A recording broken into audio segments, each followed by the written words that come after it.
मी आरएसएसचा कट्टर विरोधक आहे, त्यांचा वैचारिक विरोधक आहे.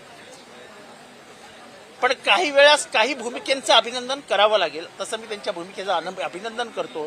कारण का आम्ही औरंगजेबाबद्दल बोललो असतो की आतापर्यंत रांग लागेल. औरंगजेब ह्याचा बाप आहे, हा औरंगजेबाच्या खानदानातला आहे. काय बोलणार? औरंगजेब आमचा बाप काढण्यात तर किती जणांना मजा येत असते. अरे पण तुम्ही आमच्या महाराजांचं शौर्य पुसताय. औरंगजेब जिथे पुरला गेलाय तो आमच्या महाराजांच्या शौर्याची निशाणी आहे.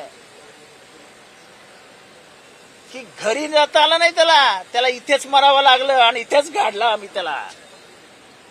शिवाजी महाराजांची हत्या करायला आलेला अफजल खान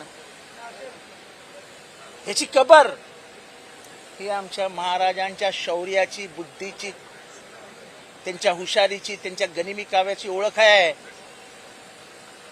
तुम्हाला त्या सगळ्या ओळखी पुसायच्या आहेत. कारण का कालानुरूप आतापर्यंत इतिहासाने हे कायम दाखवून दिलंय की महाराष्ट्रातला एक विशिष्ट गट हा कायम शिवाजी महाराज, संभाजी महाराजांच्या विरोधात होता. तेव्हाही होता, कालही होता आणि आजही आहे.